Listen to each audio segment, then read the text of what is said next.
আজকের এই ছোট্ট ভিডিওটার মাধ্যমে আমরা আপনাদের ইউপিআই কিউআর কোড নিয়ে নতুন ধরনের জালিয়াতি থেকে সাবধান রাখার চেষ্টা করব।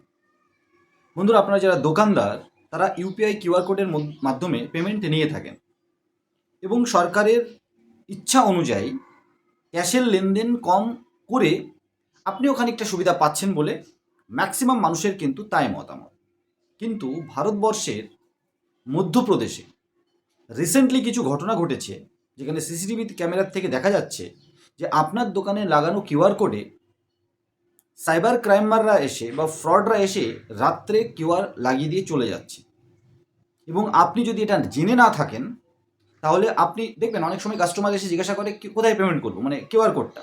তো সবসময় আপনি আপনার ফোনপে, পেটিএম এরকম থার্ড পার্টি কোম্পানির কিউআর কোডটা আপনার হাতে যেটা লাগানো আছে, যেটা ঘরের মধ্যে থাকে, সাউন্ড বক্স লাগানো আছে, সেটা আপনি না দিয়ে বলেন ওই লাগানো আছে, বাইরে লাগানো আছে, দিয়ে দিন। আর বাইরের কিউআর কোড লাগিয়েও পেমেন্ট করে দিয়ে দেয় এবং ম্যাক্সিমাম ক্ষেত্রে আপনার অ্যাকাউন্টে পয়সা চলে আসে। কিন্তু এক্ষেত্রে যেহেতু সাইবার ক্রাইম বা ফ্রডাররা রাত্রে কিউআর কোড চিপকে দিয়ে চলে গেছে, তার মানে পেমেন্টটা কিন্তু সেই ফ্রডদের অ্যাকাউন্টে চলে যাচ্ছে।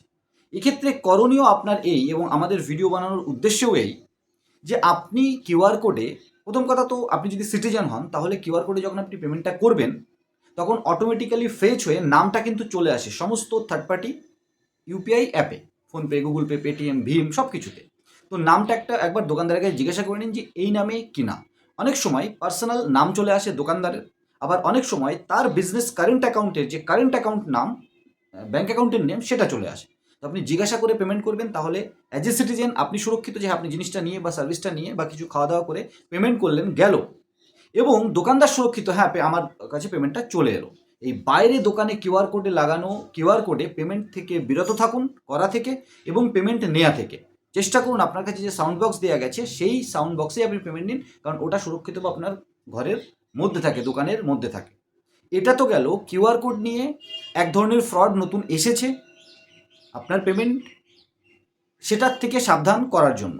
কিউআর কোড বা ইউপিআই কিউআর কোডের আরেকটা পারসেপশন আমরা এখন আলোচনা করব, যে ইউপিআই পেমেন্ট আপনি নিচ্ছেন, সরকারের যে রুলস অ্যান্ড রেগুলেশনস এবং বিভিন্ন মানুষের নোটিফিকেশান যারা শুরু হয়েছে, নোটিশ যাওয়া শুরু হয়েছে, ইউপিআই পেমেন্ট মার্চেন্ট যদি নিতে হয়, অ্যাজ এ মার্চেন্ট দোকানদার, আপনাকে জিএসটি রেজিস্টার করতে হবে। এবার একদম ছোট যারা, তাদের হয়তো খুব একটা দরকার নেই। আমি আবার বলছি, পার্সোনাল ব্যাঙ্ক অ্যাকাউন্টে, সেভিংস অ্যাকাউন্টে কিউআর কোডে পেমেন্ট নেবেন না, ইউপিআই পেমেন্ট নেবেন না। কারণ কোনো ফ্রড অ্যাক্টিভিটির সাথে যুক্ত লিঙ্ক অ্যাকাউন্ট থেকে যদি আপনার অ্যাকাউন্টে পয়সা চলে আসে, বা কোনো একটা আপনাকেও পেমেন্ট করেছে, আবার কোনো একটা কাস্টমার এমন কোনো জায়গায় পেমেন্ট করেছে, ফেসে গিয়ে হতে পারে বা প্রয়োজনে হতে পারে, যে ফ্রড অ্যাক্টিভিটির সাথে যুক্ত, ওই 8 নম্বর বা 9 নম্বর লেয়ারের মধ্যে যদি আপনার অ্যাকাউন্ট চলে আসে, যাচের মধ্যে চলে আসবে, অ্যাকাউন্ট ডিসেবল হতে পারে, ডেবিট ফ্রিজ হতে পারে, ব্লক হতে পারে, এবং ব্যাংকের যে ভেরিফিকেশান প্রসেস সেটা কিন্তু লম্বা টাইম আপনাকে জ্বালাতে পারে। আর যদি ডাইরেক্ট ইনডাইরেক্ট ফ্রড অ্যাকাউন্টের সাথে যুক্ত অ্যাকাউন্ট থেকে আপনার ব্যাঙ্ক অ্যাকাউন্টে পয়সা আসে, আর যার সাথে ফ্রড হয়েছে সে যদি সাইবার ক্রাইমে কমপ্লেন করে দেয়, অন্য রাজ্যের সাইবার ক্রাইম অফিস থেকে কিন্তু আপনার ব্যাঙ্ক অ্যাকাউন্ট ব্লক করে দেওয়া হয়। এটা গেল আপনার সমস্যা। এইবার সমাধান বলতে, আপনি সুরক্ষিতভাবে ব্যবসা করতে চাইলে বিজনেস নেমে কারেন্ট অ্যাকাউন্ট খুলুন, সেই কারেন্ট অ্যাকাউন্টে আপনি ইউপিআই কিউআর কোড দিয়ে আপনার মার্চেন্ট যে কিউআর কোড সেখানে পেমেন্ট নিন, এবং সেখানে পেমেন্ট নিলে যে পেমেন্ট, ম্যাক্সিমাম ক্ষেত্রে যে পেমেন্ট যদি সাইবার ক্রাইমে কমপ্লেন হয়ও, আপনি তো জেনে নেবেন না, আপনি তো জেনে নিচ্ছেন না, কিন্তু সাইবার ক্রাইমে চার্জব্যাকের কমপ্লেন লেগেছে, তাহলে যে অ্যামাউন্টের জন্য এসছে সেই অ্যামাউন্টটাই কিন্তু ব্লক করবে। প্লাস আপনার বলার একটা জায়গা থাকবে, আমি ব্যবসা করার জন্যই তো কারেন্ট অ্যাকাউন্ট খুলেছি, মার্চেন্ট কিউআর কোড তো আমি ব্যবসা করার জন্যই নিয়েছি, তাহলে আমি পেমেন্ট নেবো না।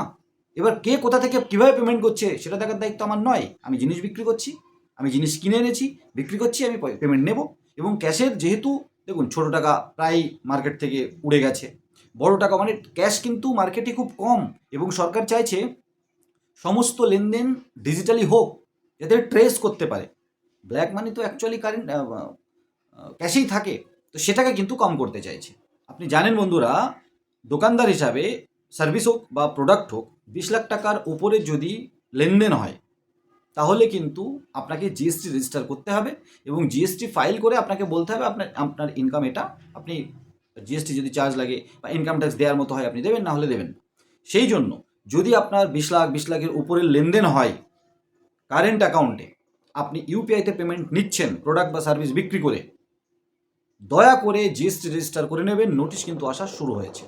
তো বন্ধুরা, ইউপিআই রিলেটেড এই ছোট্ট ভিডিওটা কেমন লাগলো কমেন্ট সেকশনে বলবেন।